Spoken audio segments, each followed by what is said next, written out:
right.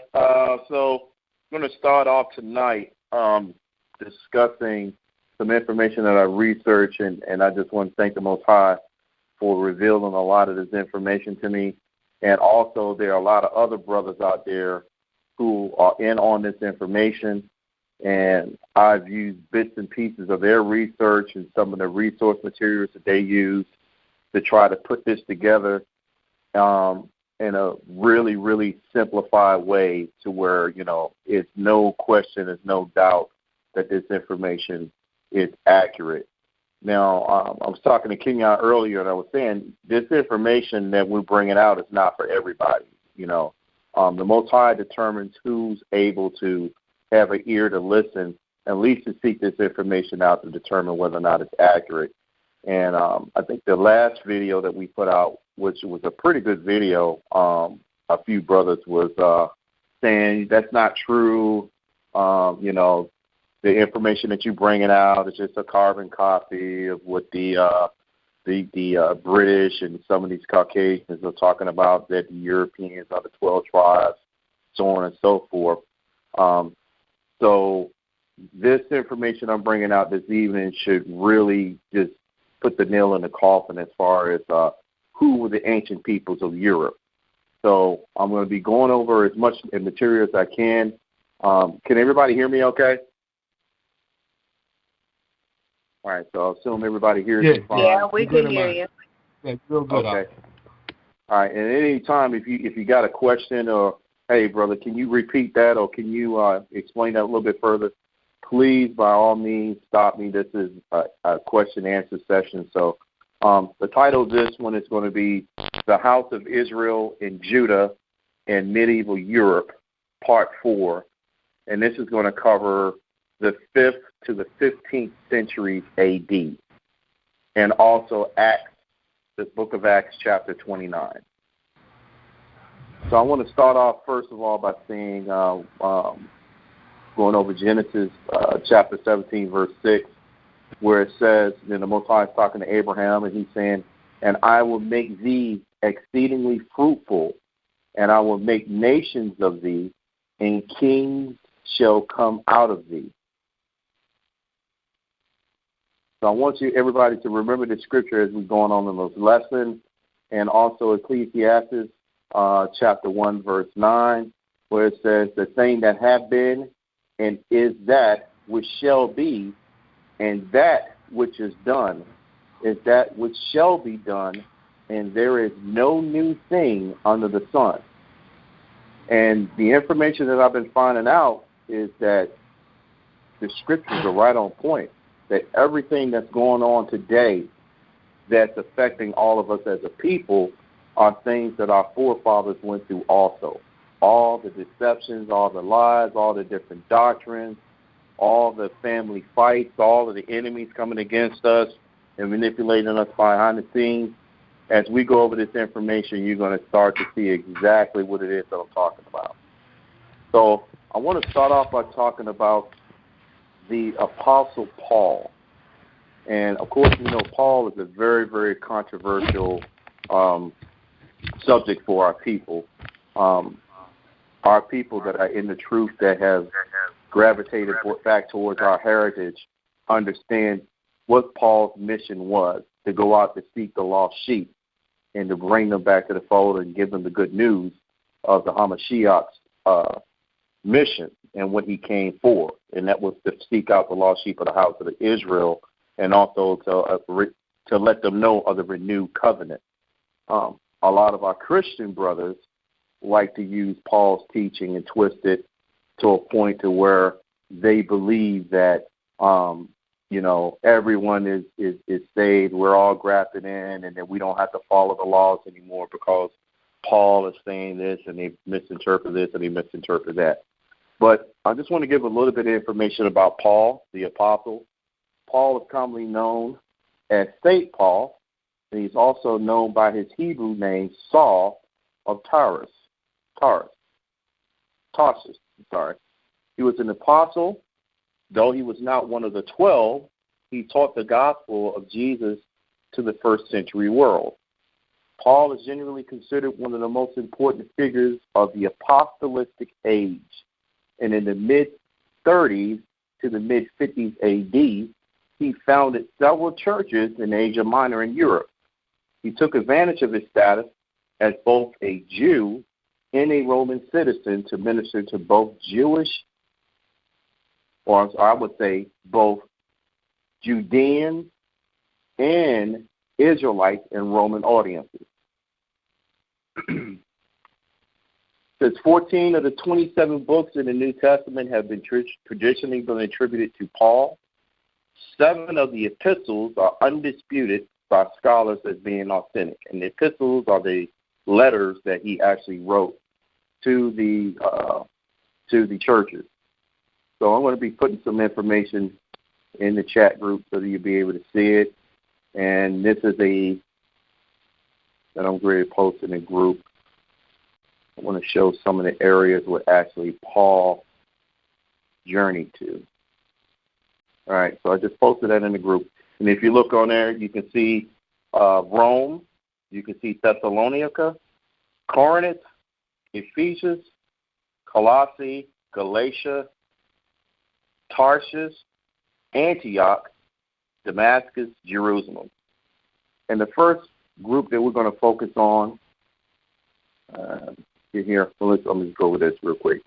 All right, so the letter to the, and I'll use this term, letters to the black churches.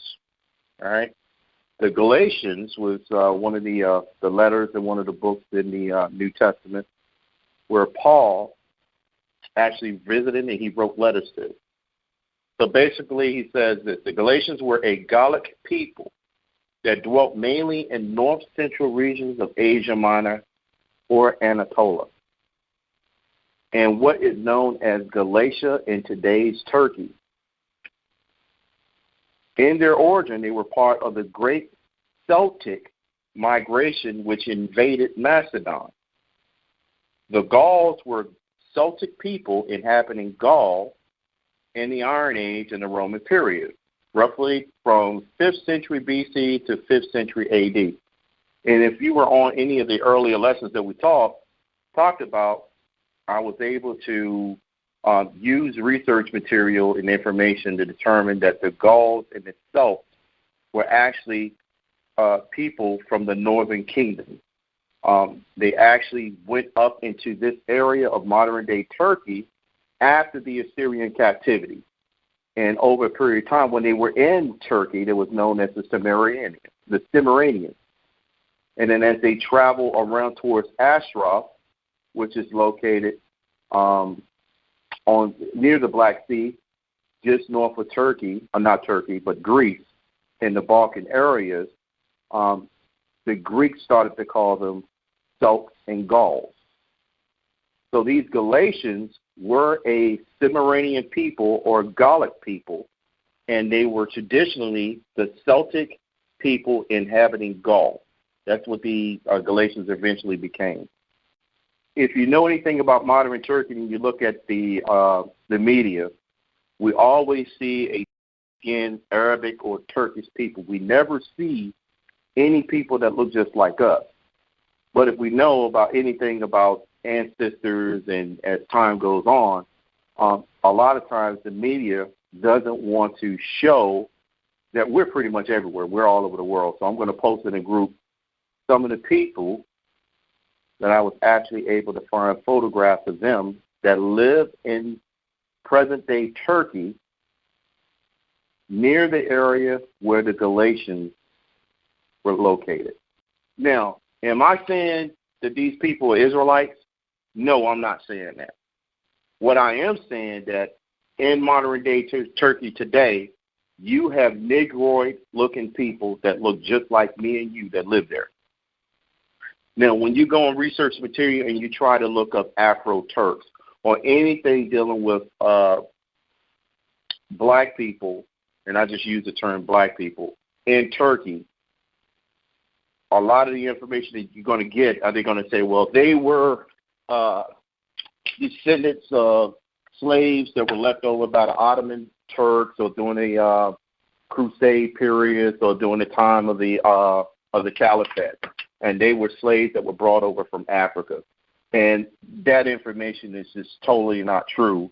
The original peoples that was in that area were Negroid people. We also know that there were Edomites that were in that area too. And if you know anything about Esau and Jacob, they were twin brothers.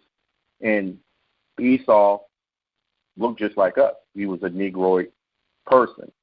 He may have been a lot lighter than us, but he definitely was not the white man, like a lot of people are trying to put forth. The scriptures tell you exactly where Esau wound up dwelling, him and his descendants. And if you go there to this day, which is modern Saudi Arabia, you're going to see people that look just like us that's on this line. All right. I'm also going to post another picture of where Galatia is actually located to, in case anybody has any questions on that. All right, so let me read a little bit about the constitution of the Galatian state. It says that the Galatian state, each tribe was divided into something called cantons, each governed by a chief of its own with a judge under him, whose power was unlimited except in cases of murder, which were tried before a council of 300, drawn from 12 cantons and meeting at a holy place.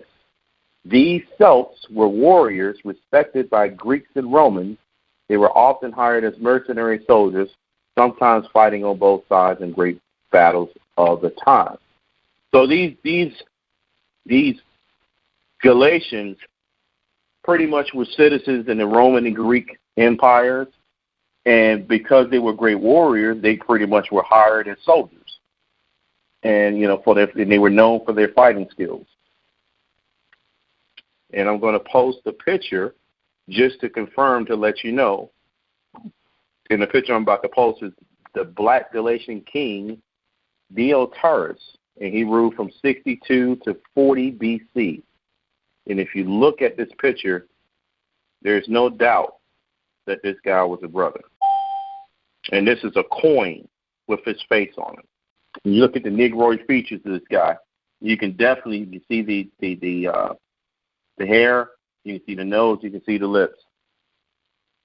And it's very, very difficult to find paintings and other artifacts of these ancient peoples.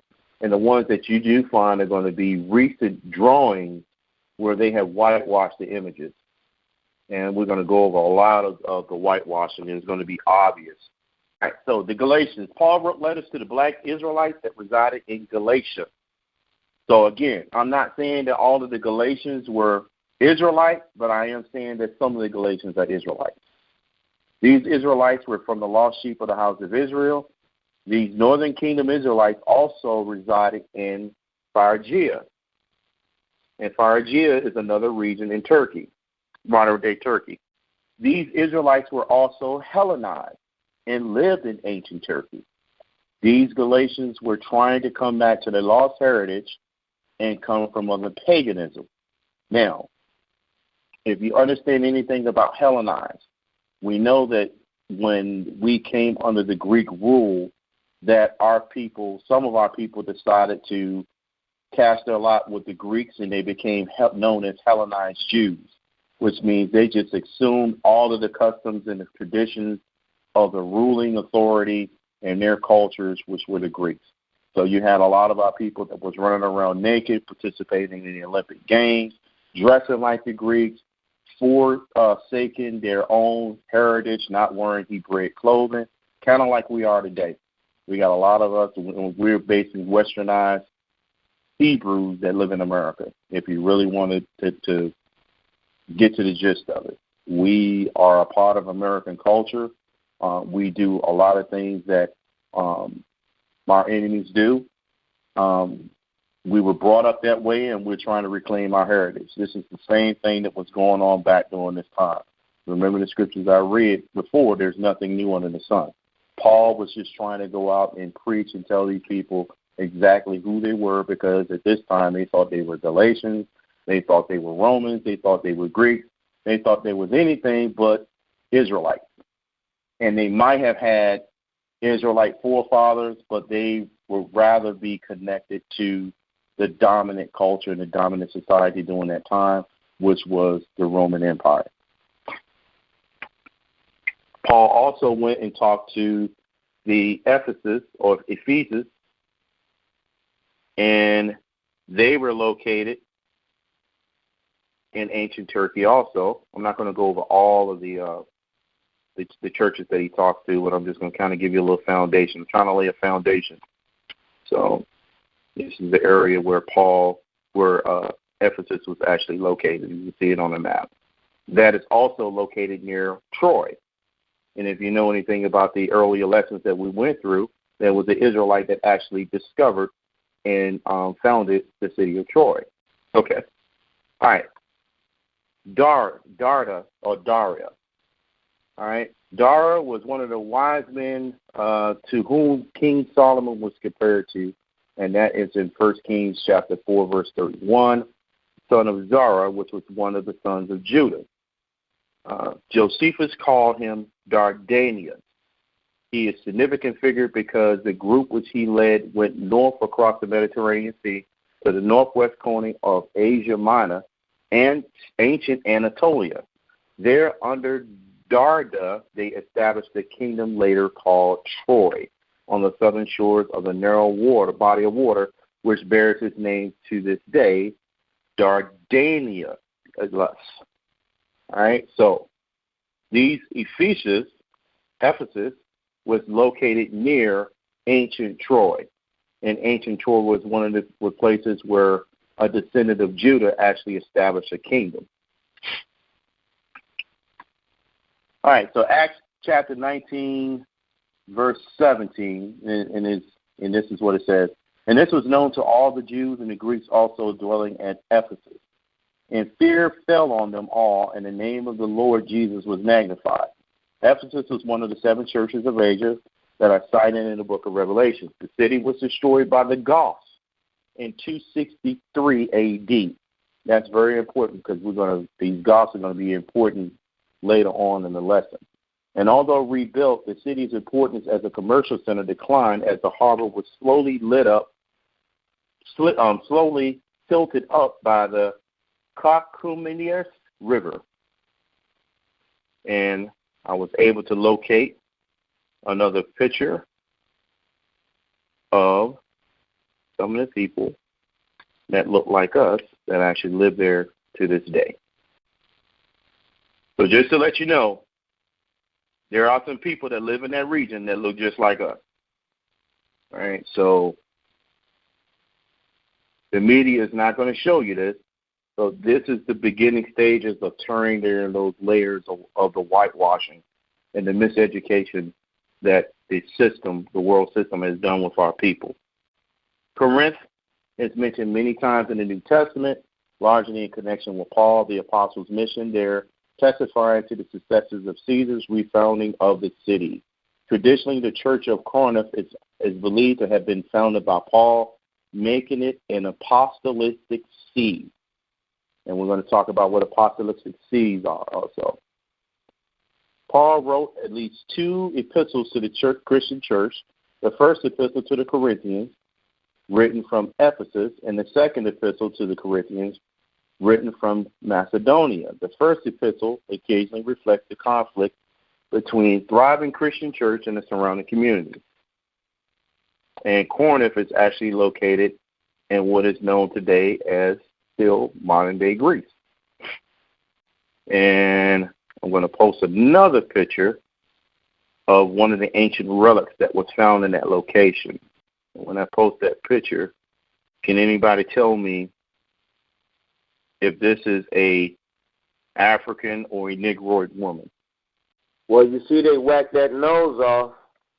Yeah, and that's one of the things you're going to see as I continue to post pictures, is that the nose of some of these sculptures and statues, the noses are damaged.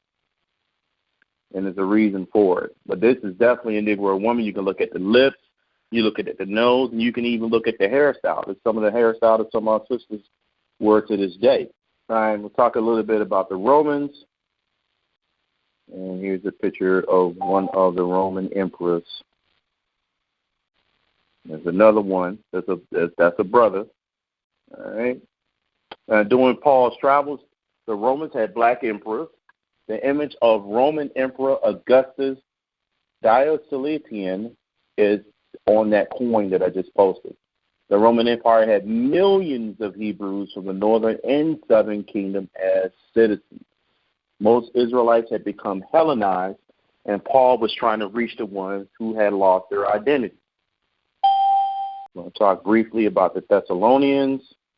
I'm going to post a picture of these two important Thessalonians, and I'm going to explain why they're important. These two Thessalonian pictures of these two brothers I just posted, the black Thessalonian priest, Methodius,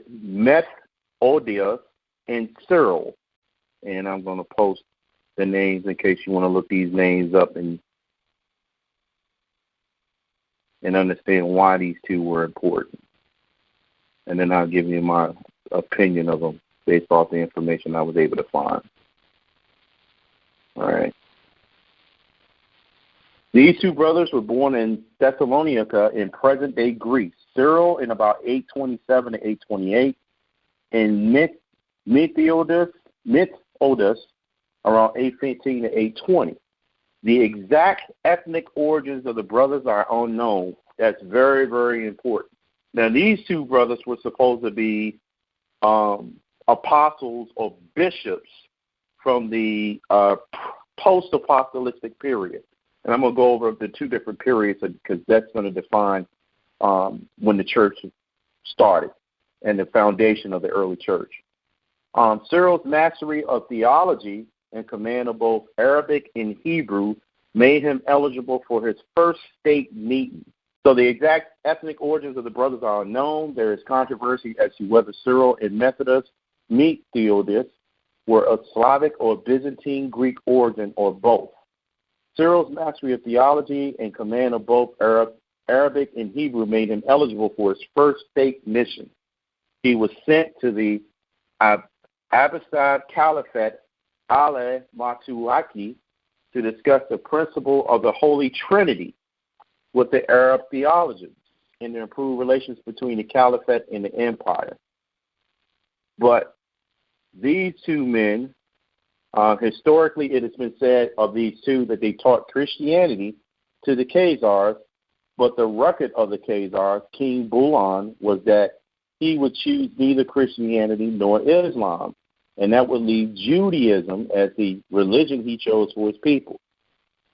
This is the beginning of the existence of the white Jews, the 700 AD to 800 AD in history. Prior to the coming of Cyril and Methodius, there was no such thing on earth as white Jews, and artifacts prove it. So they try to twist the record and say that these guys are basically Christian teachers, but what I believe was with these two brothers, that these were two Edomite brothers that were Hellenized, and that they went to teach King Bulan of the Khazarians Judaism. So they was going back and forth between the early church pagan teachings and the Judaism from the Talmud that the Edomites were learning from our priests after we came out of the Babylonian captivity. You got any information on these two? Yeah, there's King Bulan was actually he was being oppressed by the Christians from the north and from the south, the Muslims, and the Israelites was when you read, I think it's in can't think of the best. It may have been the 13 tribes. This information is coming from. I can't remember the book, but I remember the information. He was being oppressed by both of them, and he knew about the Hebrews, the Israelites, and knew that both origins of these religions started from the Israelites. So he went and got, which I would suppose these two brothers here, or these two Edomite men, and learned the culture and the ways of the Israelites. And because he did that, this stopped the oppression of the Christians coming from the north, who were converting people by the sword, as well as the Muslims coming from the south converting. So What I believe it was reading, he didn't even realize that years from now that the Khazarian people will be calling themselves Jewish people. These are the people who eventually took on our identity, and also, most important, pushed us over to the Americas. What are the people who pushed us over to the Americas? You're exactly right. What I've been finding out in a lot of the research is that that you had a lot of noble families, even during that time, where because of your family's name or the nobility or who you was associated with, that a lot of times they would go with the leading religious authorities at that time to gain some type of favor. So it is my belief, and it's just my opinion with these two guys here. I'm not sure if they were if they were Israelites or if they were actually Edomites. They could have been Edomites that were that had converted over, like we had Edomites that was in the land that actually converted over during the Maccabean period. They could have also been Israelites that were Hellenized, that was not trying to necessarily follow Torah, but was following a Talmudic form of Judaism and mingling with the humanism of the Christian teachings at that time. And I'm going to go over that it was pretty much two forms of Christianity during this time that caused a lot of the rift and the Protestant rebellion against the Catholic Church. And I'm going to go in it, but I'm going to go into Acts chapter 29 right now. All right, so a lot of people may not be familiar with the book of Acts chapter 29. That book, chapter 29, is actually not in most traditional Bibles. And it's the reason why I believe that they took this out. So I'm going to start at Acts 29, chapter 1. And it says, "And Paul, full of the blessings of Christ and abounding in the Spirit, departed out of Rome, determining to go into Spain. For he had long time proposed to journey thitherward, and was minding also to go from thence to Britain. For he had heard in Phoenicia that certain of the children of Israel, at about the time of the Assyrian captivity, had escaped by sea to the isles afar off, as spoken by the prophet Ezra, and called by the Romans Britain. And the Most High commanded the gospel to be preached far hence to the Gentile nations and to the lost sheep of the house of Israel." All right, now, the question is, when you read this and not knowing the information I'm about to share, you would think, why is he going to Spain and why is he going to Britain? First of all, why is Paul going all the way up there? What's the reason behind it? Because we didn't have no Negroes up there during that time because, you know, if you look at anything in any of the history books and you look on any of the shows, you never see us in Britain. You never really see us in Spain either. And if you do see Negroes in Spain, then they had to come from North Africa during the Muslim conquest of Spain or the Iberian Peninsula. And much people would gather together from the towns and villages in the hill country, for they had heard of the conversion to the apostle, and that in the many miracles which he had wrought. And Paul preached mightily in Spain, and great multitudes believed and were converted, for they perceived he was an apostle sent from Elohim. And they departed out of Spain, and Paul and his company, finding a ship in Amrica, sailing unto Britain. There they were then, passing along the south coast. They reached a port called Raphinus. This is the Roman name for sandwich in Kent. In Saxon times, there was still standing a sandwich, an old house called the House of the Apostles. And tradition has it that Paul was one of the apostles. So basically what they're saying, during the times of the Saxons, that place that Paul went to was still standing, and it was called the House of the Apostles. And their tradition teach that, hey, Paul was one of the apostles that actually ate there, or was there. I'm sorry, I mean to say ate there. That's the speculation. Right. All right. So now the question is this: were there Israelites in Spain and Britain during Paul's time? And Paul said that he got this information from the Phoenicians. So was the Phoenicians aware that there were descendants from the 12 tribes of Israel in those lands? So that's the question. All right, so what I'm about to do right now is start to prove through the history books, and I'm going to start giving some of the sources that pretty much identifies the color and the name of some of the people. All right.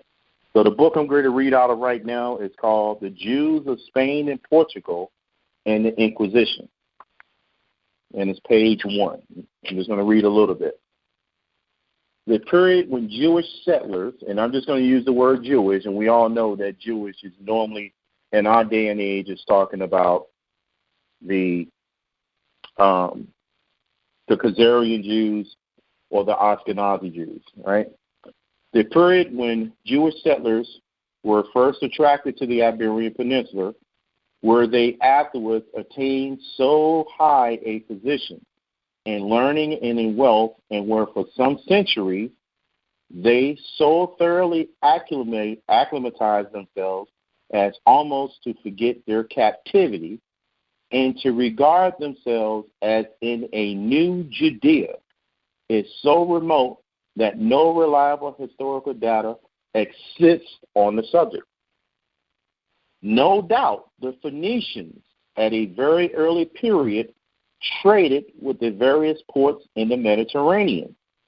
Now, in this history book, this book that I'm reading right now, this book was actually written from historical documents back in 1877. All right. One of the things about what's really sticks out is said that their captivity. So when you really talk to a lot of Jewish people, whether it be from Ashkenaz or Sephardic Jews, they have no countenance of any captivities at all. And so that's one of the things that stuck out to me right there. But go ahead. Well, when we're talking about Jewish people, Jewish settlers in this aspect, we're talking about descendants from Judah. We're right. not talking about absolutely these Eastern European Khazarian Empire from the Caucasus Mountain. We're not talking about them. We're talking about descendants from Judea and also Sephardic Jews. All right. Right. So no doubt. All right. No doubt the Phoenicians at a very early period traded with the various ports in the Mediterranean, and as well known, the Carthaginians, a people closely allied to them in race, and both to them and to the Hebrews in language, founded several cities and established colonies on the coast. And when it's talking about the coast, it's talking about the Iberian Peninsula. And if you're not familiar with the Iberian Peninsula, that is present-day Portugal and Spain. So now, when most people hear Sephardic Jews, we have to remember that the Sephardim Jews, the Sephardim was the ones that the Assyrian placed in the land around 800 BC, 700 BC, when the Assyrians came and took our original people out of the land. So let's speed it up. I'm just bringing some piggyback on what you're bringing from the understanding that I have. So when 70 AD happened, when the Romans came in, right, and started conquering, they didn't care whether if you were natural Hebrew by blood or if you was a convert. Their whole objective was to cleanse the land of the practice of the Israelites and the converts. And so I guess you can pretty much understand, and we can say that when we left Israel, when we was running out of Israel, some of the Sephardic and some of the converts, even Edomites, left out with us, and those who were taken up north to Galilee after 70 AD in captivity, we can't assume some of the Sephardim and some of the Edomites was along with us, because that's a history fact. All right, so I'm going to go ahead and continue. This may probably have given rise to the tradition that Jews were already settled in the peninsula in the days of Solomon. Now, what Jews were already in Spain? So we're focusing on Spain right now, trying to prove that our people were in Spain and that's who Paul was actually going to talk to. All right, so what I'm going to go do right now is I'm going to talk about Galatius. And Galatius was the son of Calco.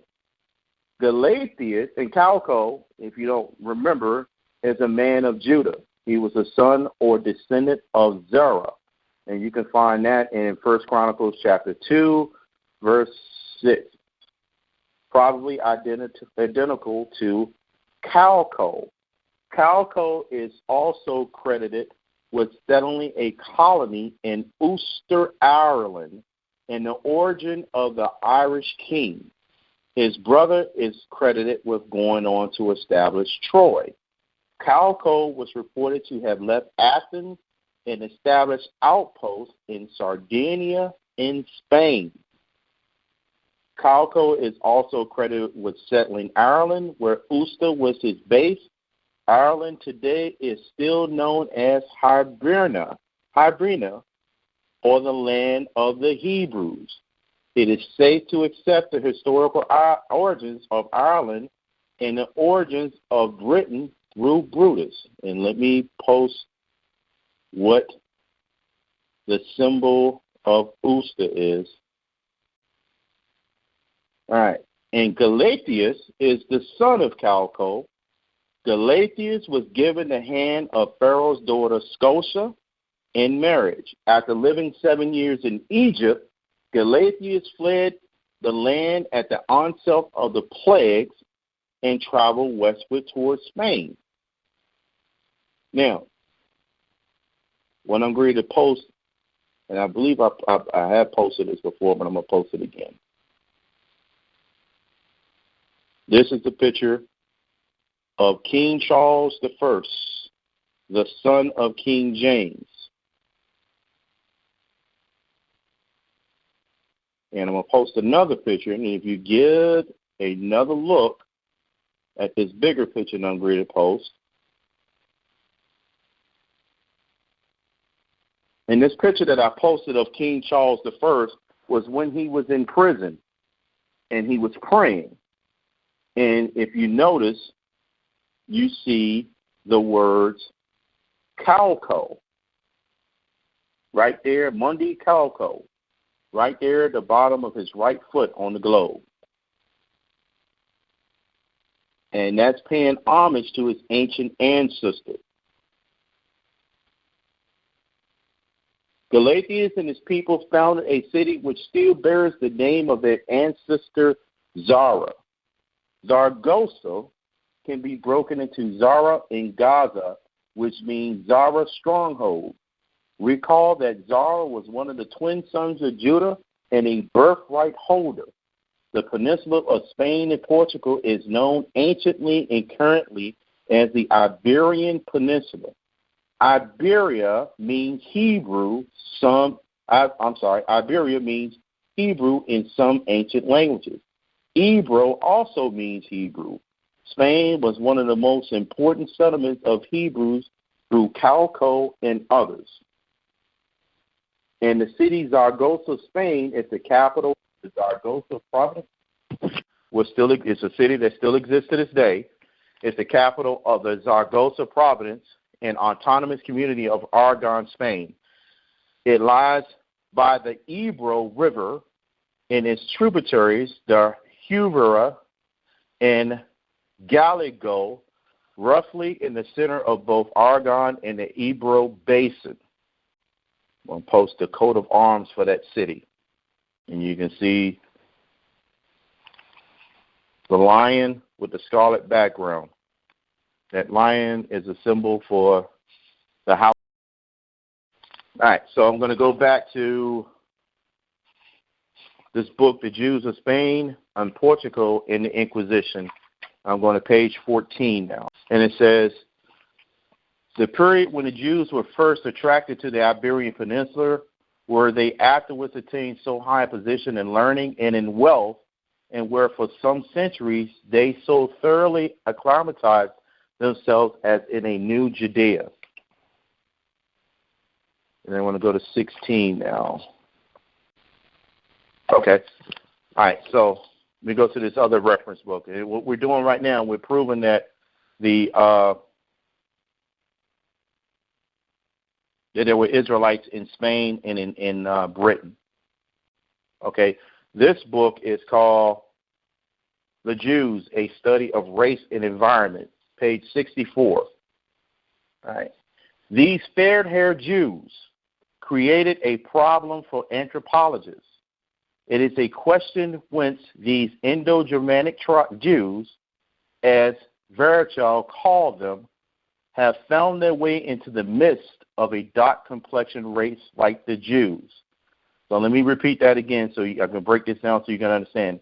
This book is an archaeological book, all right? And the archaeologist is basically saying in his studies, he's talking about these white Caucasian Jews. And he says these white Caucasian Jews created a problem for anthropologists. And they said it is a question where these Indo-Germanic Jews, as Virchow called them, how have they found their way into the midst of a dark complexion race like the Jews? And whether they are signs of race intermixture between Jews and Northern Europeans. All right, so basically you're saying, where did these white Jews come from? You know, and they're trying to find if there's signs of some type of mixing between the two races. So Indo-European is basically have their ancestors come from India or Western Eurasia. Right? So they're calling these fair-haired Jews or these Caucasian Jews Indo-Germanic Jews, and their ancestors come from India and Western Eurasia.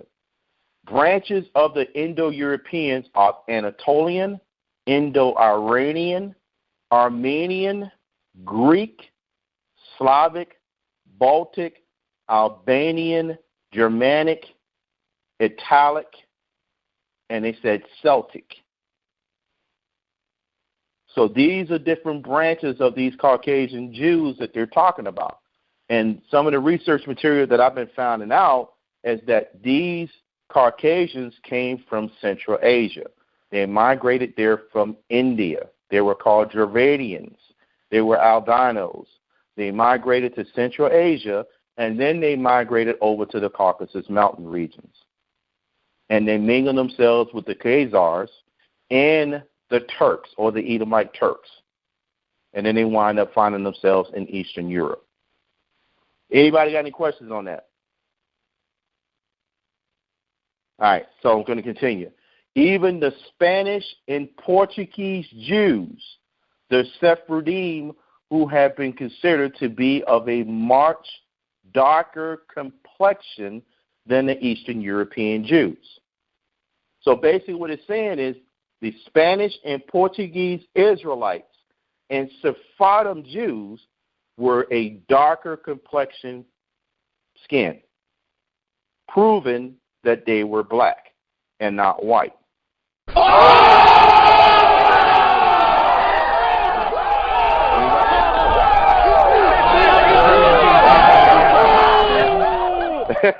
don't think they got it. All right.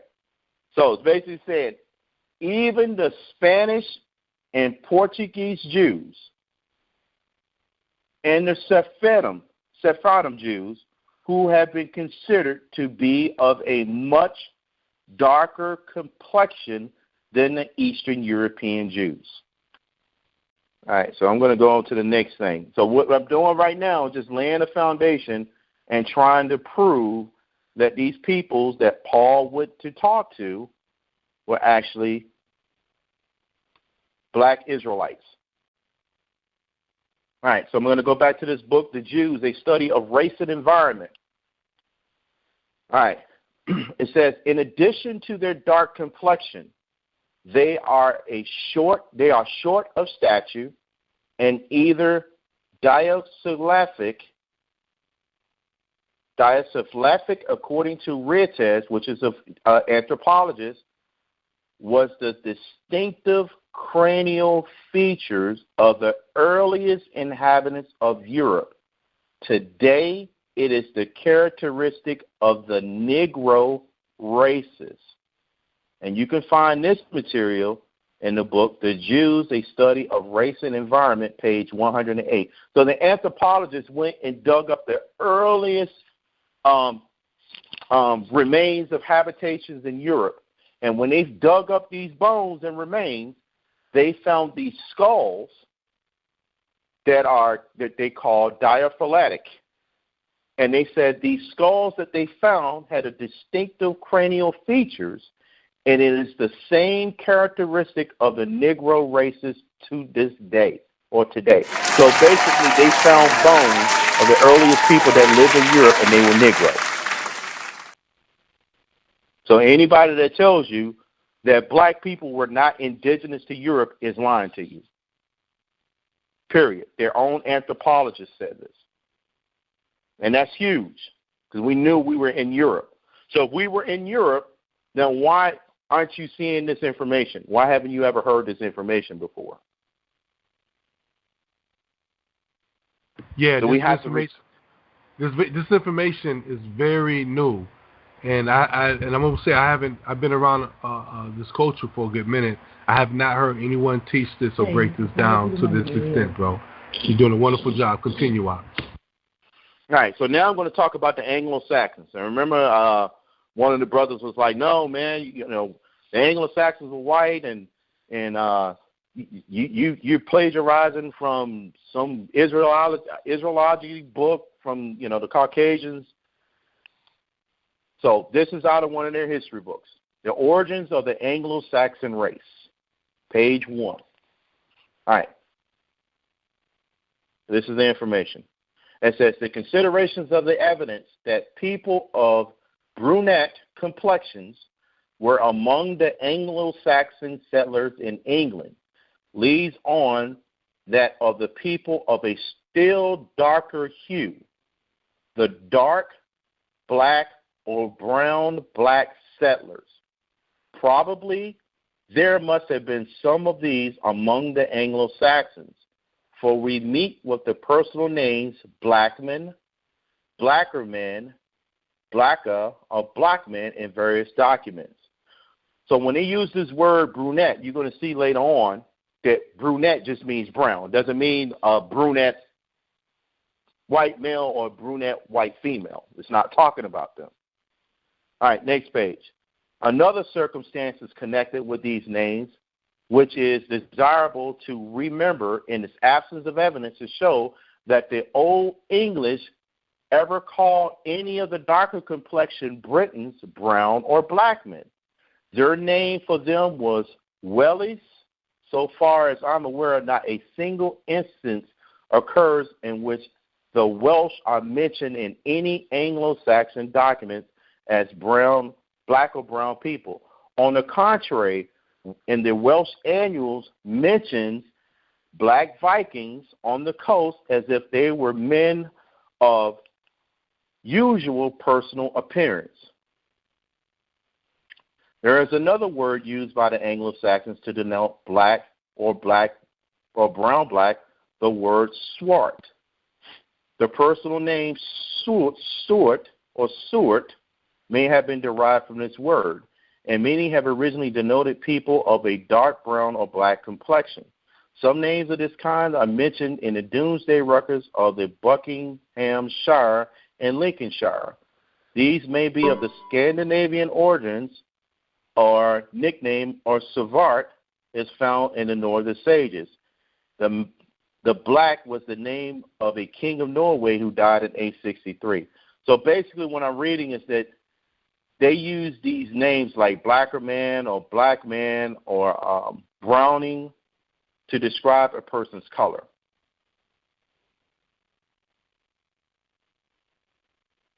All right. The so-called black men of the Anglo-Saxon period probably included some of the darker Wendish people, among them immigrants or descendants of people of the same race as the ancestors of the Sorbs on the borders of Saxony and Prussia at the present day. Similarly, we're unable to prove that the people who were called Brown or Browning in Saxon charters or other documents were broad-headed in view of the ethnological survival to the present day in various parts of North Europe from which our Anglo-Saxon forefathers came, are broad-headed people of the brown or brunette type. We can point in England to the fact that broad skulls were found in Anglo-Saxon graves and to the historical fact that they were brown, black people in England during the period of the Anglo-Saxons.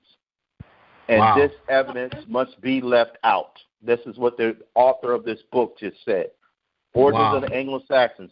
So they determined that the graves of these Anglo-Saxon graves were black and brown people, and that evidence must be left out. It says, it may, however, be. Go ahead. That's pure evil, man. They're straight just hiding. Exactly, because they knew that our people were the royal nobility in Europe. The scripture said there's nothing new under the sun. So, and I give you, and this is exactly what I'm talking about. I'm going to prove my point right here. I'm going to post a picture. So Ephraim, this is pretty much what we're learning is that our people was pretty much fighting each other up in Europe. That's what it seems like. Well, yep, and we're going to get to that because we had to get through these layers of the whitewashing. All right. So when you think of American Indians today, and when you see them on TV, typically you're going to see somebody like this first picture I just posted. Or you're going to see somebody with even lighter brown hair than that, saying that they're American Indians. But the original American Indians look like this second picture. Everybody see that picture? And even some of the other American Indians are darker than that. All right? So what happens? Why you don't see these type of American Indians anymore? Because basically what has happened is you've had a mixing of the races, and now you have one group of people claiming the heritage of another group of people. So when you go and you tell people that the Anglo-Saxons were Hebrews and they were a brown or black people that looked just like me and you're going to have a lot of Caucasians saying, oh, you're lying. Or now you want to claim Anglo-Saxons. Now you want to say that you're white. When in fact, they have assumed our forefathers' identity. And it's still going on to this day. Everybody understand that? Am I still on? Yeah, I got you. I'm listening. All right, so this stuff is still going on to this day. Our people, our forefathers was in Germany. They were the Gauls. When you go and you look up the pictures of the Gauls, you're going to see Caucasians. You're going to see blonde-haired, blue-eyed Caucasians saying that they were the ancient Gauls. That is a lie. That's not true. As we go on through this material, I'm going to show you what the ancient Gauls actually look like. I'm going to show you what the ancient Celts actually look like. You got Caucasians that are claiming to be Celts and Anglo-Saxons to this day. Just like the research material I just put, they just added Celts in there too. Now, don't get me wrong, there was some mixing going on when our forefathers was ruling Europe. We were mixing our seeds with their women, and there were some mixed children that were born. There were some mulatto children that were born. but the royal nobility class that was ruling in these areas looked just like me and you. That's 100% fact. And this is what they're not telling us. This is the information they're keeping hold of us in the Americas because they're not telling us the truth. If they tell us where we came from, they got to tell us that we were nobility families in Europe. Right. So pretty much this debunks the lie that everybody came from Africa. Oh, definitely. Oh, if I'm able to get to it, I'm gonna bring something that's gonna blow their minds. Please, brother, take your time. That's really gonna cause a controversy, but it's truthful information. All right, so it says. All right, so I'm gonna just keep on reading. It may, however, be borne in mind that as brown passes into dark brown or black, the literally evidence concerning brown Anglo-Saxons is strengthened by that relating to the black men or to those designated by the old brown black word swart. And you're going to see, anybody ever heard swarthy? That's where that word comes from. And swarthy just means black. In some cases, perhaps even by the old word. All right? So this next resource material that I'm going to bring out is called History and the Pentateuch, page 118. It says, in regards to the human race, it has been shown abundantly and historically that each of the external differences often ceases to be characteristic. Thus, the black color is found not only in individuals as the black Jews of Portugal, but in the tribes as the Baracas on the Red Sea, whose hair and character are perfectly Semitic. So it's describing what the black Portuguese look like, or these black Jews were black in color, these black Jews of Portugal, which sits on the Iberian Peninsula. All right, another resource material. It says, and this is a new voyage to Italy with curious observations on several other countries. And basically what it says is, okay, but it's ridiculous to imagine that the Jews, as being Jews, have a peculiar smell. The Jews at Rome are very poor. Those who are poor have always nappy, and those who are nappy usually, and it says stink. All right. To this vulgar era that the Jews are all black.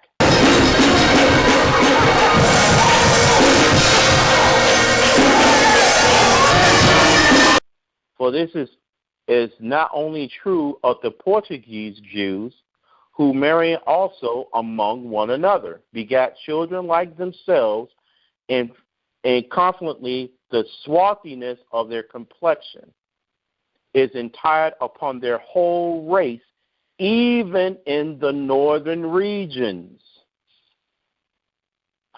But the Jews who are originally of Germany, it says, it's kind of hard to understand. It says, but the Jews who are originally of Germany, for example, I have seen at Prague, are not blacker than the rest of their countrymen.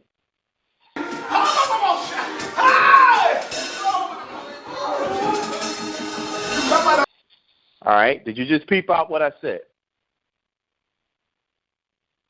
It's basically saying the Jews in Africa, the Jews in Europe, the Portuguese Jews, the Jews in Rome, the Jews in the northern areas of Europe are all black. Yeah, you might have to say that one again as well, brother, because I don't know if people are hearing that. You know what I mean? So again, we're proving that our people were up in Europe, and this is another resource material. This is coming straight out of one of their books. And I'm going to read it again. It says, the Jews at Rome, okay, I'm sorry. But this is ridiculous to imagine that the Jews, as being Jews, have a peculiar smell. The Jews at Rome are very poor. Those who are poor are always nappy and tow. I don't know what that means. Who are nappy usually stink. That is the material. Thus, the vulgar error that the Jews are all black. For this is only true of the Portuguese Jews, who always marrying one another, begot children like themselves, and are frequently the swarthiness of their complexion is entailed upon their whole race, even in the northern regions. But the Jews who are originally of Germany, for example, I have seen at Prague, are not blacker than the rest of their countrymen. All right? So we're just proving, and a lot of times when they said Jews, they were talking about also other Israelites that were there. So the word Jew, they just put in the word Jew and substituting the Israelite for Jew, basically. Right, because in some verses it says Jews, and in the other verses it says Hebrews in the material. So I'm just focusing on the terms where it says Jews with their black. All right, and so this is another reference material in the Phoenician races. And this is page 133. And the author says, as I attentively surveyed the Jewish population on the streets of London, I fancy I could perceive three different casts of features. The first Jew, par excellence and never to be mistaken. A second, such as Rembrandt drew, and a third, possibly darker, of other races intermingled. It says, of the first form, I need say little to you, begging you merely to recollect on the contours convex. It says, the nose comparatively narrow at the base, the eyes consequently approaching each other, lips very full, mouth projecting, chin small, and the whole psychology, when swarthy, as it is often is, has an African look. So that's another witness to what some of our people look like up in England, in London. God is what? Good. He's good. He's good. He's good. And all I'm doing now is just giving historical information on what our people look like in these areas. All right, and this next one is in the resource material. All right, the destruction of the city, the history, the destruction of the city and temple of Jerusalem, the ruin and diaspora of the Jewish nation, page 180. It says, the Spanish and Portuguese Jews claim their descent from the tribe of Judah. In consequence of this supposed superiority, they have not till lately married or any way incorporated with their brethren or other nations. They have separate synagogues, and if a Portuguese Jew, even in England or Holland, married a German Jew, he was immediately expelled from the synagogue. So it's just basically describing that these Jews in Spain and Portugal, which we know descendants of Judah were actually in those areas, claimed their descendants from the tribe of Judah. All right. This comes from an article out of a magazine, Riddles of Prehistoric Times by James Anderson. This was put in the magazine back in 1911. And it says, the Iberians in ancient times inhabited the western and southern part of Europe, the northern part of Africa. In fact, all parts reach from the Mediterranean Sea. The Basques in Spain and France, the little dark Welshmen, the Scots, and black Celts to the west of the Shannon River in Ireland, as well as the same kind of men in Brittany and Aquitaine in France. The Gauchos of the Canary Islands and the Berbers in Africa are all probably remnants of the race. The first inhabitants of southern Europe North Africa, Arabia, France, and the British Isles were a race of small men who did not average in height more than 4 feet 5 inches. They were of slight build with dark complexions. They were an African people. So that's just another witness. I'm going to give a couple more. Just proving, all I'm doing right now is just proving that we were there. This is the Black Vikings. All right. Some of the darker winds, and then if we know anything, well, I just went over the winds, are up there in Ireland, may have well been among the Black Vikings referred to in the Irish annuals as well as those of Wales, and may have been the people who left the Anglo-Saxon name Blackaman Burgi, which occurs in one of the charters. Blakemenus and Swartingus and others in Lincoln. The invasion of the coast of the British Isles by Vikings of a dark or black complexion rests on historical evidence which is too circumstantial to admit of doubt. In the Irish annuals, the Black Vikings are called Dub Genti, or Black Gentiles. These Black Gentiles on some occasions fought against other plunderers of the Irish coast known as the Fair Gentiles, who can hardly have been others than the Fair Danes or Northmen. Now, this is one of the kings, King Alfred. He did a translation of a story called Orosius, inserts the account which the Norse mariner gave him a tribute of skins, whale bones, and rope made from whales and seal skins, which the northern Finns, now called Lapps, paid to the Northmen. Their descendants are among the darkest people of Europe, and also they were thralls. Some of them may have accompanied their lords. The Danes and Norse have the general race characteristics of tall, fair men, must have been sharply distinguished in appearance from the Vikings, which are those of Jumberg, for many of these were probably of dark complexion. So it's distinguishing the two groups. If you ever heard the Norsemen and Danes, which you always hear about on the History Channel, those were Caucasians. But the Vikings were actually black. And I'm ready to post a marker in one of the areas where these Black Vikings actually resided. I'm going to put this in the group.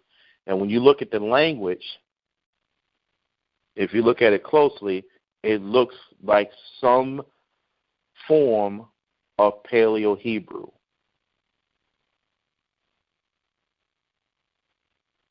It says that Jonesburg is a semi-legendary Viking stronghold at the southern coast of the Baltic Sea, medieval Wyndham that exists between 960s and 1043. Its inhabitants are known as the Jones Vikings. And I'm going to show you a picture of these Vikings just to prove, not only in the history books, but one of the rare ancient photographs or paintings that still exists to this day. And if you look at that ship, it's nothing but full of Black Vikings going to war.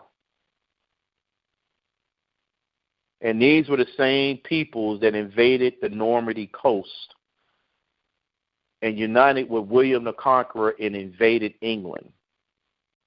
So I think I did a pretty good job of showing through their history books that the ancient Spanish and Portuguese, there were Black Israelites living amongst them. There were descendants of Israelites that was living up in Scotland, Ireland, Wales, and England.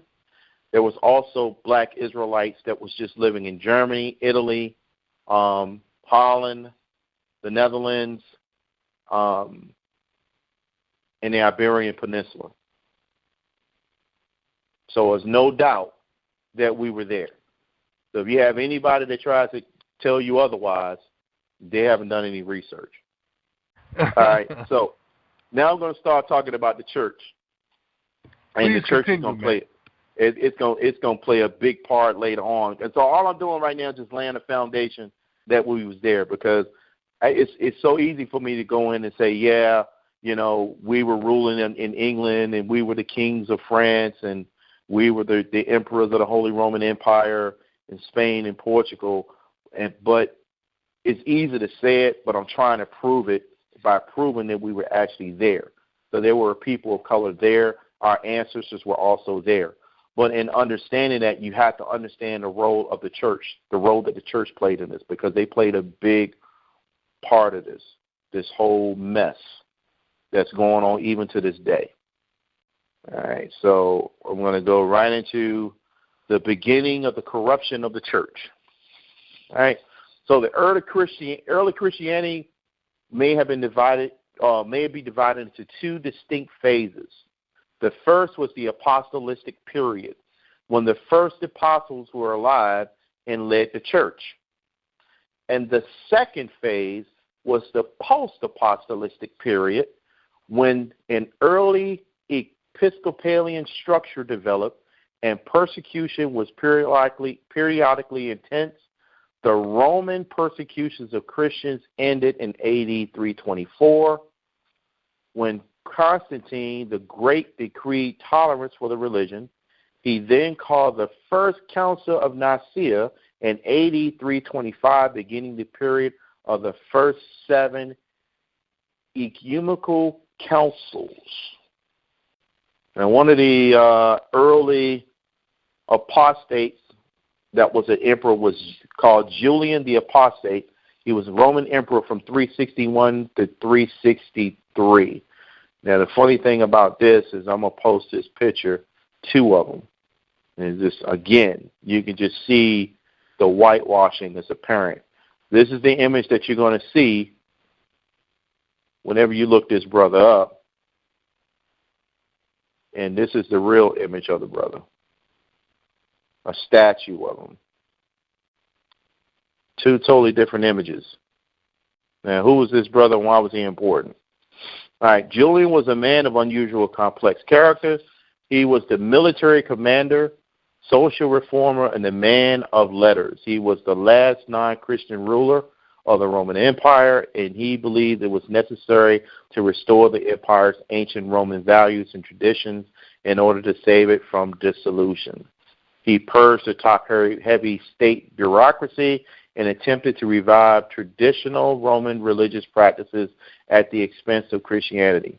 He forbade the Christians from teaching classical texts and learning. His rejection of the Christianity imposed on him in his youth and his promotion of Neoplatonic Hellenism in its place caused him to remember as Julian the Apostate by the church. So basically what he was trying to do was get the church to go, well, get the empire to go back to its more open and pagan origins. But during this time in Rome, you had a whole lot of immoral behavior and stuff that was going on, much like you do today. The center of the empire have now moved from Rome to actually Constantinople. So that was the real center of the church. And I personally believe, off the material that I've been researching, that all of the ancient texts and artifacts and those things that were stolen from the land were transferred from Rome to Constantinople. Because when Rome was sacked, and I'm going to go into a little bit of that, by these barbarians, the church was still there. And I'm going to explain the role that the western half of the Christian church and what it played as far as the Byzantine Empire and the dissolution of the western part of the Roman Empire. I hope I didn't lose anybody. All right, so the fall of Rome. In 476 A.D., the date for the fall of Rome is when the Germanic Articer disposed the last Roman emperor to rule the western part of the Roman Empire. The split into Eastern and Western empires governed by a separate emperor caused the fall of Rome. The eastern half became known as the Byzantine Empire, with its capital in Constantinople, or modern-day Istanbul, but there's doubt that the Western Roman Empire fell. In a widespread and long-term social disarray, and insecurities following the decline of the Roman Empire and a gradual affliction of masses of people with military overlords. So basically, the center of power was in the east, in Constantinople, and the west was starting to fall apart, and you start having the tribes of people start rebelling what was left of Roman authority during this time. And out of all the chaos, one Germanic soldier by the name of Odoacer actually invaded and took over what was left of the Roman Empire, and he became the first king of Italy from 476 to 493 AD, and I'm going to show you a picture of him. And they try to say that he was a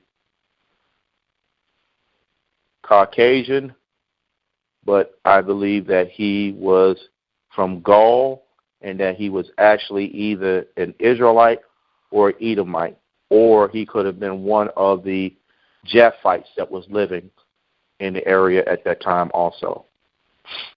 This is Flavius Odoacer. That is the Germanic soldier who became the first king of Italy. His reign is commonly seen as marking the end of the Western Roman Empire. See, before Rome was sacked 3 times. I don't know if you knew that. No, I didn't. I didn't know. No, I didn't. The first time they were sacked by Israelites that were called Gauls. Those Israelites did not destroy the city. They went in there. They won the battle, but they didn't destroy the city. The second time, it was by the Visigoths. And the Visigoths were Caucasian tribes that came from the Caucasus Mountains that was running from Attila the Hun. They went into Rome and actually destroyed the city. They moved the capital from Rome to a place called Riviana in northern Italy. And then the third time was when the Ostrogoths came in and they sacked it. All right? So this guy winds up coming up in there, and he becomes the first king of Italy. Though the real power of Italy was in his hands, he represented himself as the client of the emperor in Constantinople. So basically, he got permission from the emperor in Constantinople to come in and become the first king of Italy. So you're going to see as I go through this material that these different kings that came in and took power really didn't take power on their own. They were working with the Edomites that was located in Constantinople. Because at some point, when they changed, and I'm going to go into this material from what I can see, the Christian church was taken over by the Edomites, and they changed the beliefs in the philosophy to a Trinitarian form of worship, and I'm going to go into that. It says, Odoacer sought to build up his power in Italy. To placate the Germans, or the Gauls, he made large grants of lands to them.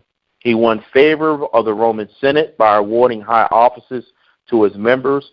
By war and diplomacy, he engaged to deal with Italy's 2 main external threats, Euric, king of the Visigoths, and Gasseric, king of the Vandals. So these were the 2 Caucasian tribes that this black Germanic king of Italy was battling against.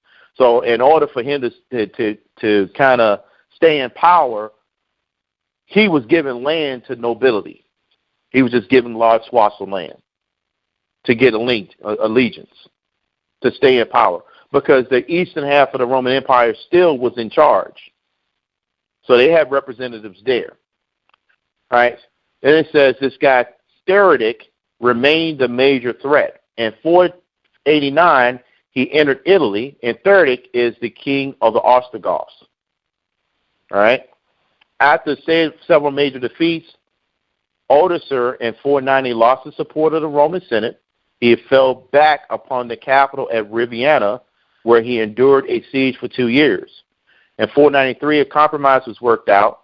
Odoacer and Theodoric agreed to rule Italy jointly. However, a few days after entering the city, Theridic slew Alderser.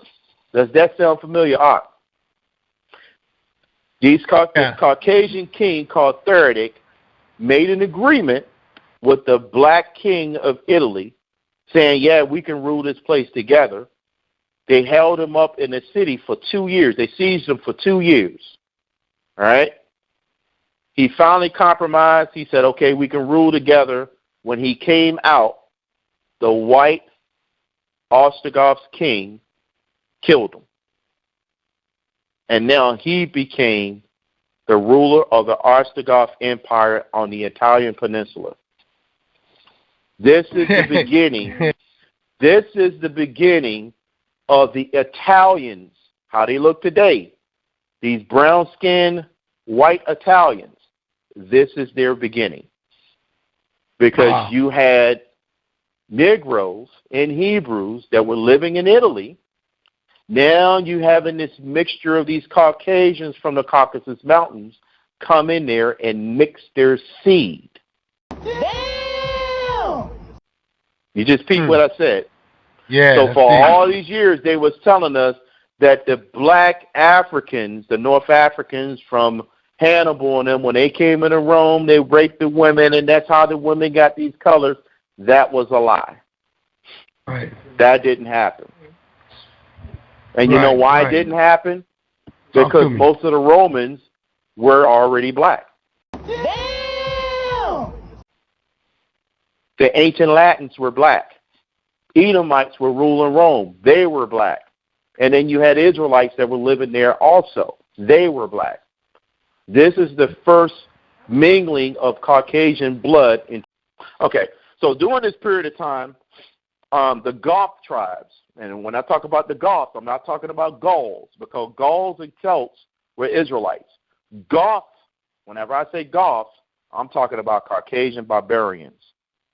These Goths came into Roman territory and even North Africa, and they started pillaging, destroying, and conquering.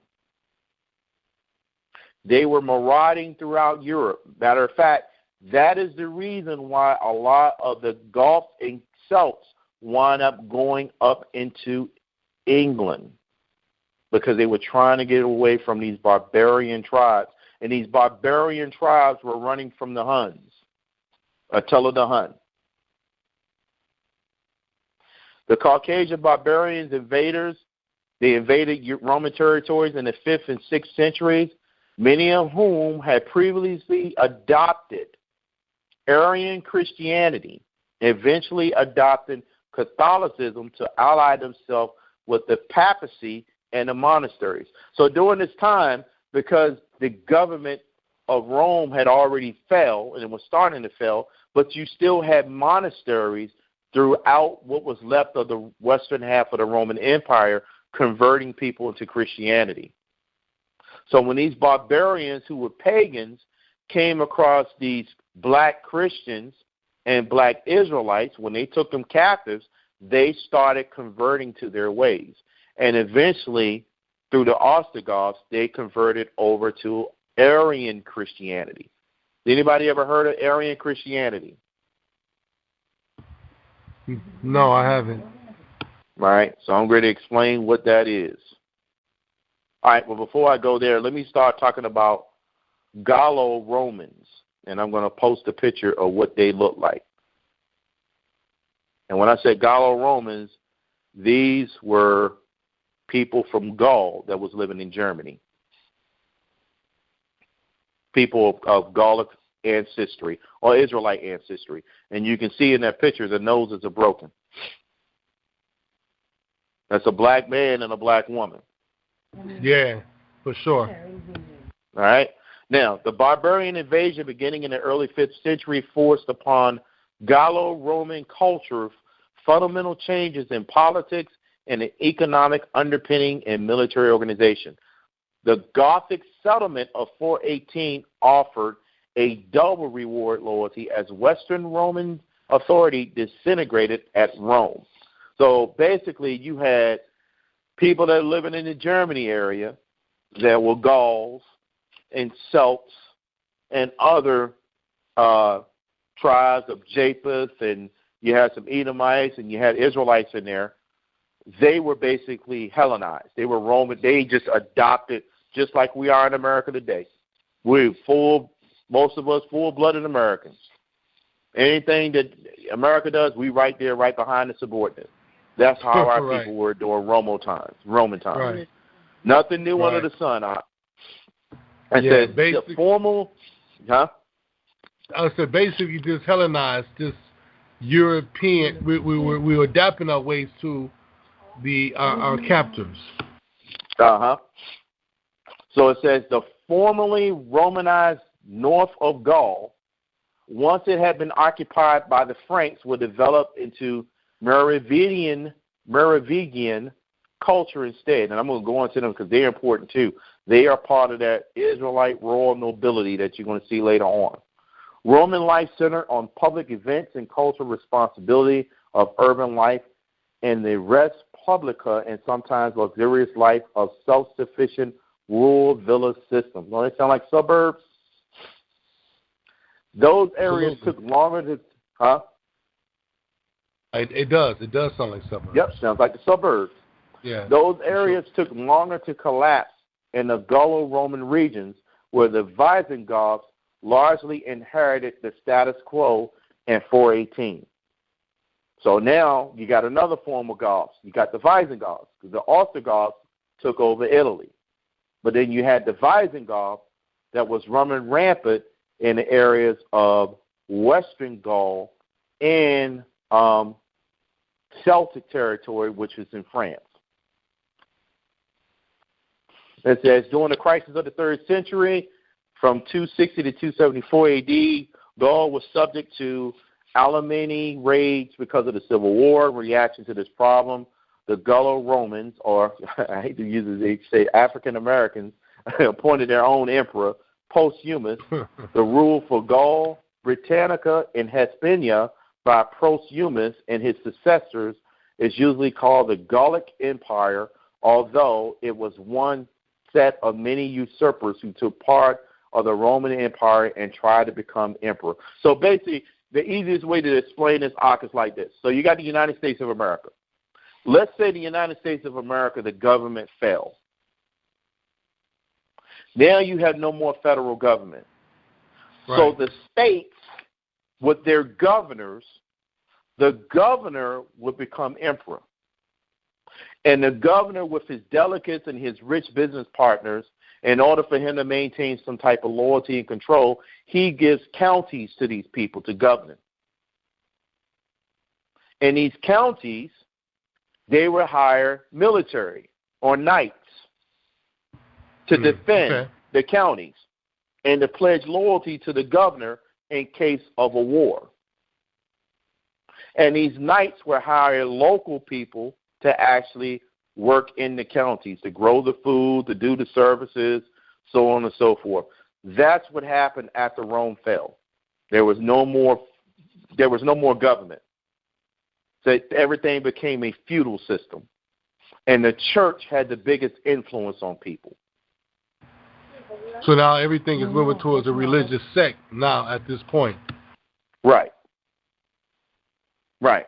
So the people that had the money, so if California fell, who got the most money out in California? Celebrities, politicians, businessmen. These are the people that the people will follow. These are called the elite or the noble families, because it's all about what family you belong to and how much money you got. So even though they are Israelite by blood, but they recognize themselves as a Californian of the American Empire. You see what I'm saying? But the American Empire has fell, so they're trying to establish their own little kingdom. So they don't even recognize as being an Israelite anymore. They're following whatever religion they belong to. So they could be a Baptist bishop out there in Compton. Right, right. And he got all these people following him because he had the biggest mega church in the neighborhood. And he was loyal to whatever politician in the area, and they gave him a whole city to be in charge of. You see how? You see what I'm saying? Yeah. So at this point, he had the people because of his status. He has the people on his side and his connection with the political side. But with right. Got you. So you had Israelite nobility families that were there too, Op. These Israelite nobility families were more concerned about their positions of wealth and influence than it was connecting with their heritage. So then you have Israelites that were trying to cling to their national, their blood identity by following the law, statutes, and commandments, and they're not very popular. So what do you think the elite's going to do? The elite ain't got no problem putting them in jail. Right. Ain't no brotherhood. Right. You see what I'm saying? This is how all this stuff started. And then you got big church members, and you got the bishop of the emperor out in the Byzantine Empire who sent out bishops to go and bring Christianity to the people, and he's telling this county or this duke, hey, if you don't do this, then we're going to tell the clergy is going to tell the people not to support you, and then that's going to turn the military against you, so you need to do whatever. What do you think they're going to do? Sell out. They're going to go right along with the church says. You see how this is the foundation of how all these religious wars in the Middle Ages started, because they were being manipulated behind the scene of the Edomite Catholic Church. So this is no different than, let's say, you have, I'm just giving an example, Bloods and Crips, black Christians against black Muslims, you know what I mean? Black Christians against black Muslims, against black Israelites. Seventh-day Adventists, right. Yes. It's basically got people against each other, right. Right, because we were the dominant society. You have a few Caucasians that start coming in mixing, but we were the ones that connected most to the Holy Land. So we were royalty. You have all these people that were trying to convert to Christianity, but you are a blood-born Israelite from the land. You're a descendant from the land. You're royalty. You're God's people. Whether you want to believe it or not, well, you're God's people in Christianity now. You got people in Aryan Christianity or humanism, or Catholicism, but you still the people, and they knew you're the people. But it's not about being the people anymore. It's about power and influence. It's the same thing that's going on today. How many people would rather be known as a moray than to do things the right way? Right. So it's the same thing. It's about exalting yourself. It's about power. It's about control. It's about influence. It's not about being obedient to the Most High during this period of time. But you still had a small segment of the people that still was trying to hold on to as commanded by the Most High. And remember, he told Abraham, I was going to make kings and nations come from you. Right. But at the same time, you can see the curses playing a role as well. The curses are playing a role. Time. Because sometimes we like to associate the curses only happening in the Americas, but now that what you're bringing out, it seems that the curses was also going on while were in rulership in Europe, and I can assume that it was also going on in Africa as well. Right. Because basically what we did was we knocked Esau off the throne in Europe. We knocked him off. When we took over Rome, that knocked him off. So now he's hiding himself, and he moved the power from Rome to Constantinople to the seat of Satan, which is located in Pergamos. Right. You see what I'm saying? So you had Edomites that was there in Turkey. Right. Or the Byzantine Empire. Right. So the question then, I'm sorry, go ahead. No, but I'm saying, so it seemed like what you're bringing out, as doing now, they were playing the back role, whereas during the time of the Maccabee period, they was more in the forefront. During the time of the Hamashiach Christ, they were right there along. But at some point now, they're pretty much hid themselves. Basically, what the scripture says, that he hides himself very well. Right, he's a hunter. So what does hunters do? The hunters don't let the prey see them. He kills the prey before the prey sees him. Mm-hmm. So this is basically what they did. Right. All right. So I'm gonna go a little bit more, then I'm gonna go ahead and stop because there's still a whole lot more material, and I think I've pretty much overwhelmed everybody. So all right. So the next one is so the Franks consolidated rule with victories over the Gallo-Romans and all the other Frankish tribes and established their capital in Paris. After having beaten the Visigoths, this one king of the Franks and his sons drove the Visigoths to Spain. That's going to be very, very important later on. And then they subdued the Burgundians.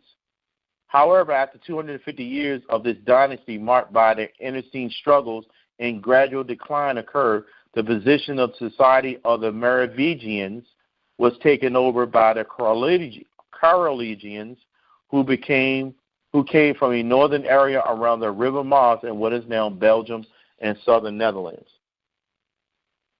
All right, so remember I was telling you about Arian Christianity? Yep. Uh-huh. I'm going to talk about the Arian Christianity is this. Arian Christianity is a theology doctrine where the position that Jesus as the Son of God was created by God, it was proposed early in the 4th century by Alexander Presbyter Arius. It was popular throughout much of Eastern and Western Roman empires, even after it was denounced as a heresy by the Council of Nicaea. So basically, Arian Christianity is saying that the Most High is supreme, that the Hamashiach is subordinate to the Most High. There's no equal to the Most High. That's Arian Christianity. That's how Christianity started. Of course, they had a lot of paganism mixed up in it too, but the base foundation of it is they believed that the Most High was in control. Now, humanism or homoousion, the Council of Nicaea, which condemned Arius as a heretic and issued a creed to safeguard Orthodox Christian beliefs. To settle the controversy, a council convened and adopted the creed that the Son is humanism to patria, or one substance with the Father, thus declaring him to be all that the Father is. He is completely divine. This is the start of the Trinity doctrine.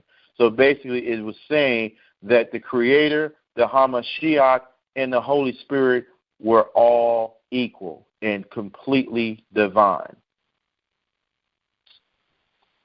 This is Catholic doctrine that they started forcing on.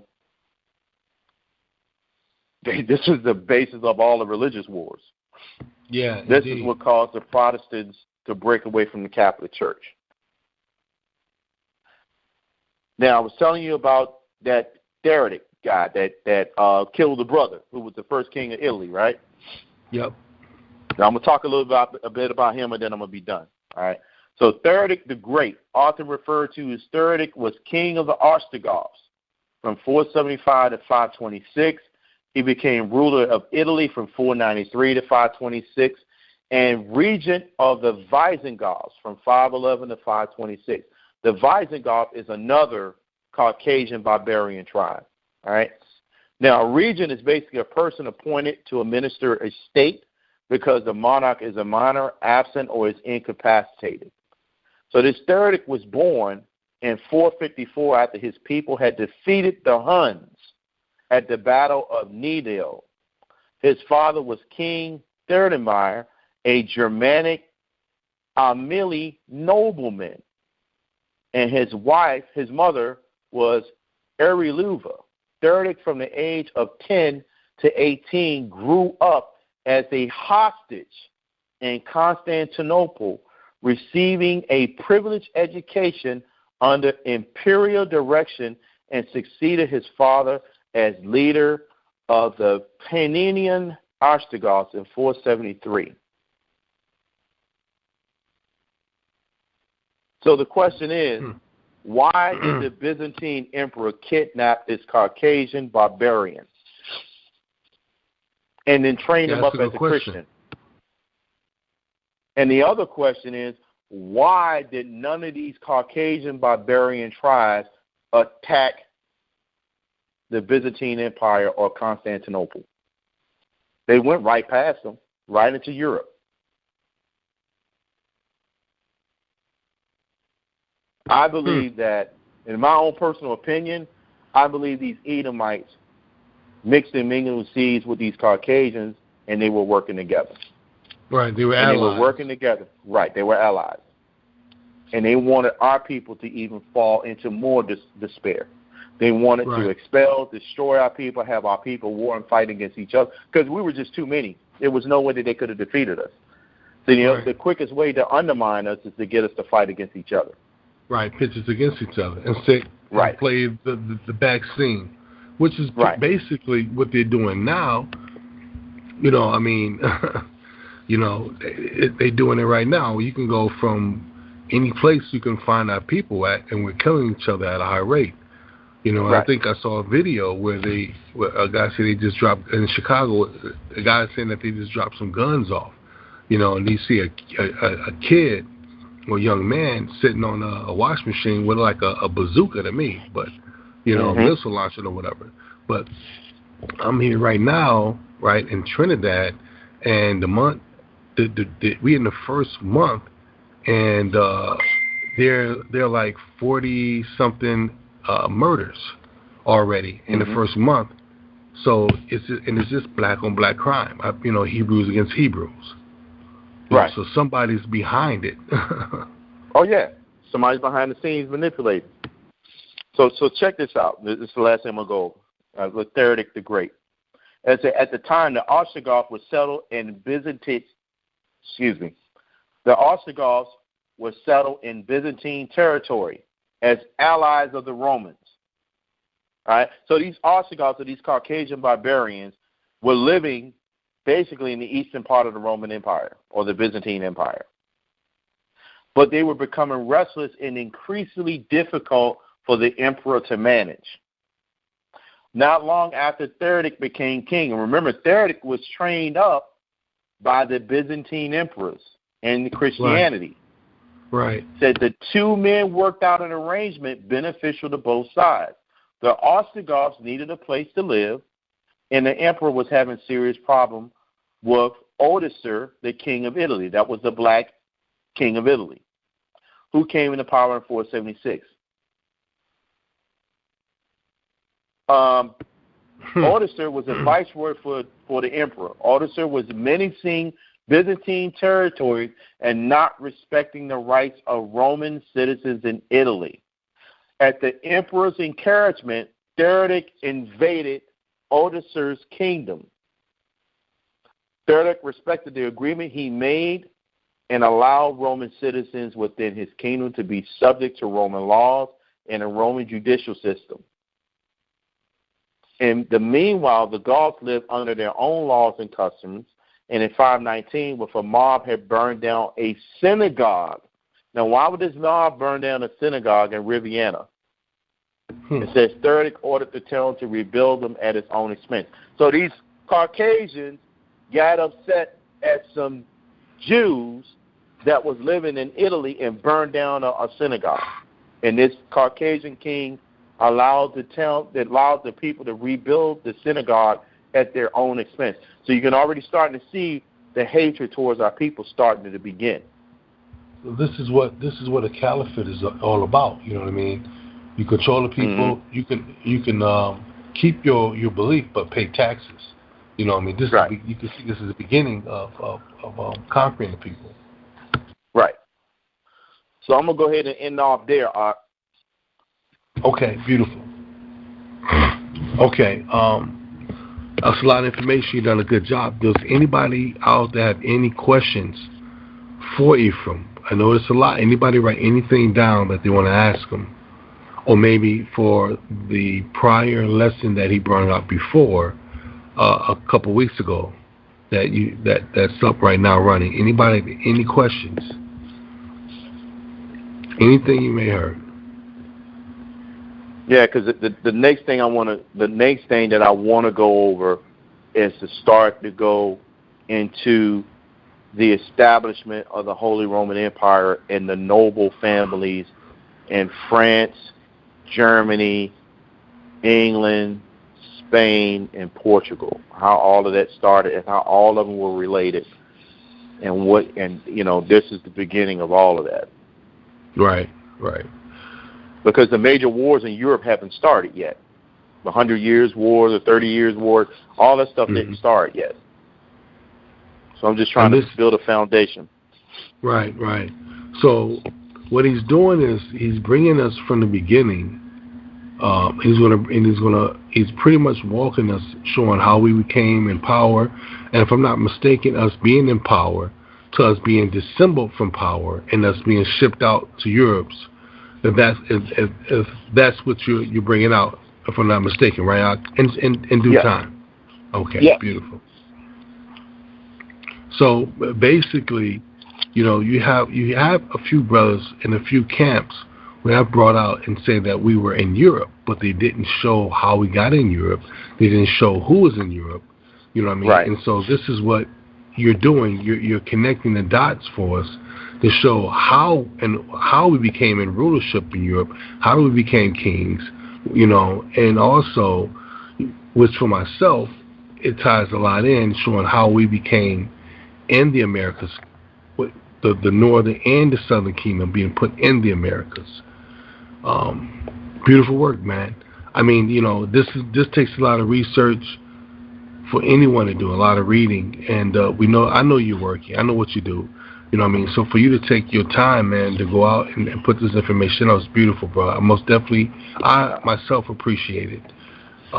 It's nothing but the Most High, man. But I got to give credit where credit is due. The Most High inspired me to go down this path, but the Most High also inspired some other brothers out there. Like one brother I don't know him, but he put some good information out there. His name is Binya Israel. Okay. So another brother.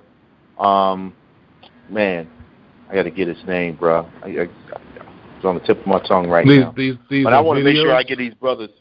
Yeah, they put videos and resource materials and stuff out there, but I want to give them their credit because I piggybacked off of some of the information that they had with their resource materials. I went and looked and confirmed it, and then I just expound upon it a little bit more, and then some of the books and stuff, because I got a whole bunch of books. It's not even funny how many books I got. As a matter of fact, I just had one book come in today. So the question is,